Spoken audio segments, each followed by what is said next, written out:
He's Baswedan, and it's a delight to welcome him into the studio. Thank you very much for coming in. Thank you for inviting me, Beverly. Lovely to meet you. Now tell me, you've met with the Foreign Minister Penny Wong and also the RBA Governor Philip Lowe. I think every Australian wants to meet with him at the moment with these rising interest rates. It is a sign that our government is taking you very seriously and your potential presidential bid. What was important about you? What did you feel was important about coming here and meeting with someone like Penny Wong, someone like Philip Lowe?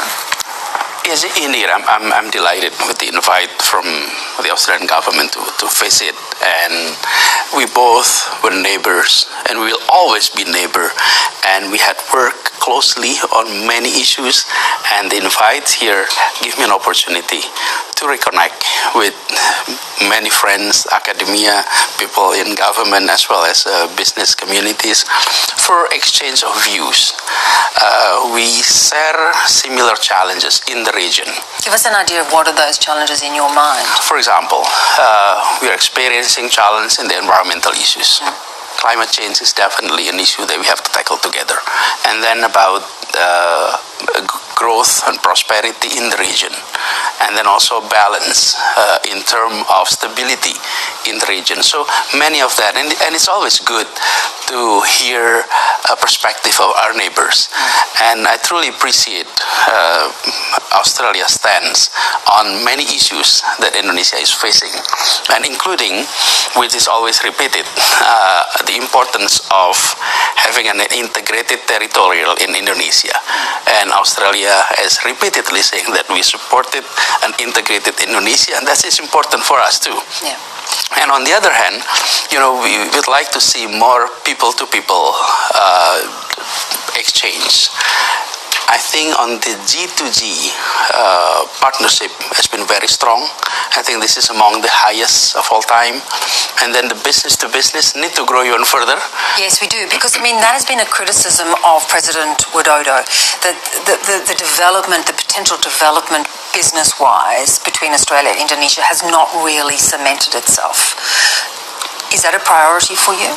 I think so. I think we would like to see more business engagement between Indonesia and Australia. If I'm not mistaken, Indonesia is ranked 13th as Australia business partner. We'd like to see that go up a lot higher. And we need to be on the top 10 of Australia's business partners. And for that, I think we really need to start not only just inviting Australians to come and invest in Indonesia, or we import more from Australia. But I think it's also important to underline that harvesting partnership in business, partnerships in government relationship need to start from people-to-people engagement. But don't you think it also needs to have the right climate? Not too much bureaucracy, not too much red tape. You need those, of course, those safeguards, but you need it to be accessible, which often is a struggle for Australian businesses in Indonesia. On the other hand, we have engagement quite extensive with business partners from different countries. So I think it is also about how we view each other, as that we need each other, and we are the closest neighbors. For Australia, Indonesia is the closest to the north, and for us, whenever we're looking to southeast, it's Australia. And I think the feeling of closeness need to be strengthened. And I think that is the area which, based on our conversation in Sydney, in Canberra, and today, I believe that is the message that we need to echo even louder. Let's talk a little bit about the divisiveness of politics in recent years. We see it still going on in America, awful divisiveness. We had a period here in Australia which seems to be easing a little bit. You have been very heavily criticised for a very divisive campaign when you ran for governorship, and won, because you teamed up, you played the religion card, and it's kind of haunted you ever since. Do you regret it? Let me put it this way. Whenever you have an election, and then you have competing candidates, give you one example. If the candidates were different in terms of gender, one male and one female, then gender issue will dominate the conversation. It can be the divisive factors. But you could have played the bigger man. Let me continue that. And then if the candidates come from different ethnic groups, then ethnic issue can divide. And even sometimes when you have a referendum where there is no person, there is no faith involved, it can be divisive. Look at the Brexit, for example. It was divisive there. There is no person, there is no religion, there is no faith in there. So that's the same thing. When there is a Muslim candidate and a Christian candidate, then religious issue come into equations. So what happened? How you play that card can be a very, very subtle, very, Right. not ugly, not nasty. During election, every side always label the other side in every elections. That was in 2017. I have completed my term now, 5 years, and I didn't challenge those labeling at that time because I don't want to challenge statement with statements. So what I did is I worked 5 years in Jakarta and truly provide equal opportunity, equal treatments to all religious groups and any religious group. And in fact, we created the feeling of stability, the feeling of peace in Jakarta. And now it's all completed. So I'm inviting everyone to judge me not based on assumption, but based on record. So in this, you've got the backing of 3 considerable parties. One, again, is a conservative Islamist group, Islamist party. Do you undertake not to go down that path again? Will you try and keep religion out of your presidential bid? And it has been proven that I may have support from various different groups. Yeah.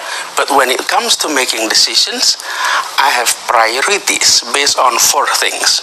1 is principle of equality. Number 2 is public interest. Number 3 is common sense. And number 4 is law, rules, and regulations. So it's not about who supported you, but how you make decision when you're in office.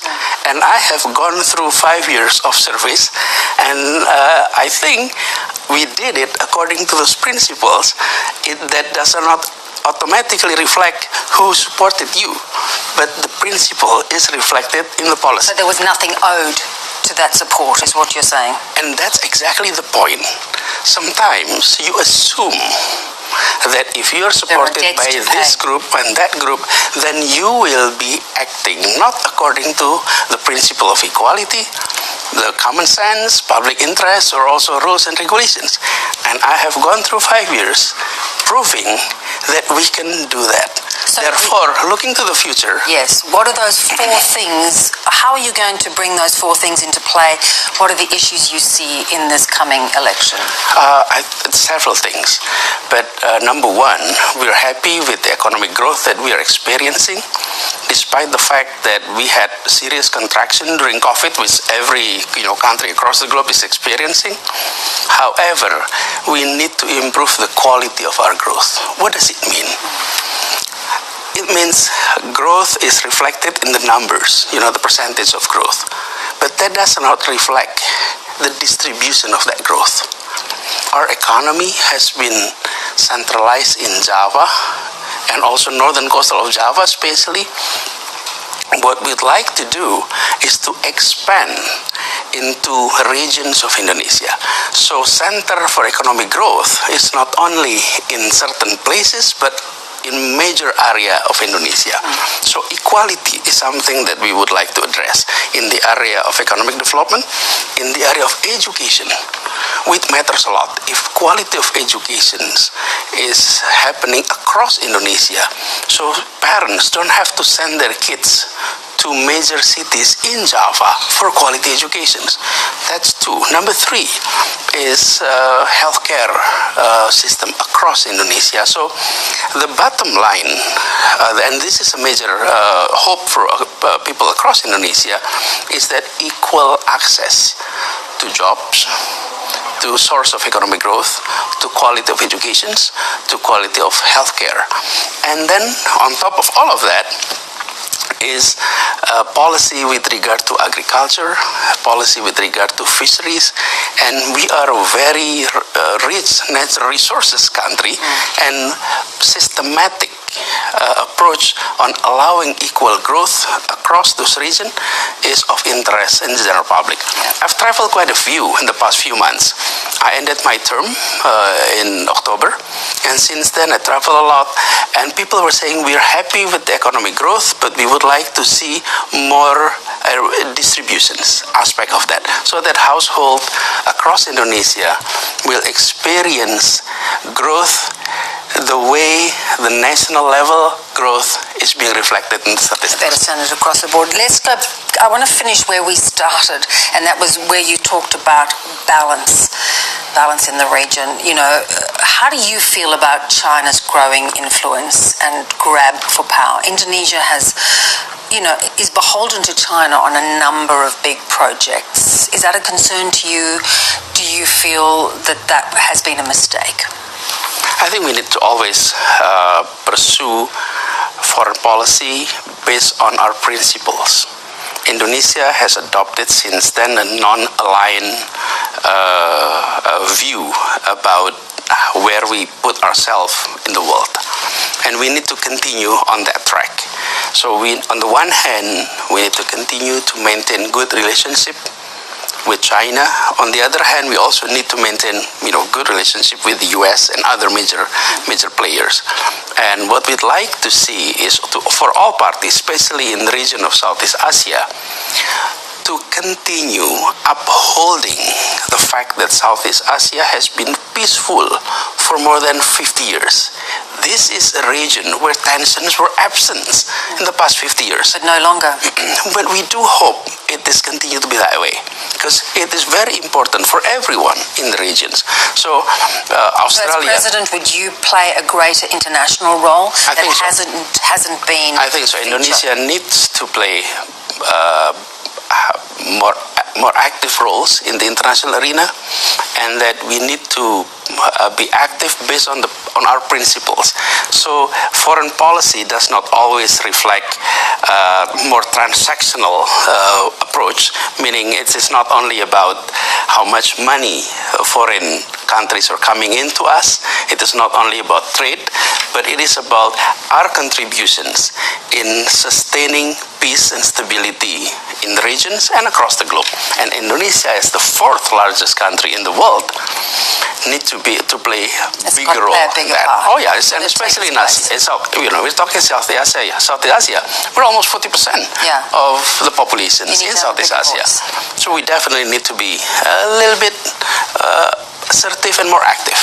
We look forward to watching you proceed down this path, and it's really great to have had you with us. Thank you so much. Thank you for having me, Beverly. Great pleasure.